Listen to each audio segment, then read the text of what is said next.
Jugoslovenska muzička scena ne bi bila ista bez pjesama April u Beogradu, Stanica Podlugovi, Mađarica ili Ti živiš u oblacima mala. I nije ista bez njega i njegovih pjesama. Jedan od najboljih pop-rock muzičara bivše Jugoslavije, kompozitor, pijanista i aranžer, Kornelije Kovač preminuo je 13. septembra 2022. godine u Beogradu u 81. godini. Kornelije Kovač rođen je 1942. godine u Nišu. Svoju prvu pjesmu komponovao je već sa 14 godina.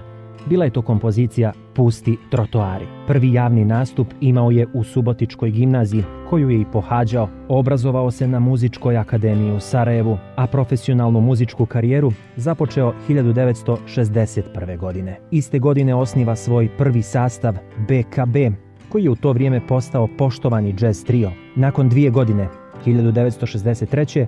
bio je član nekoliko grupa, a 1966.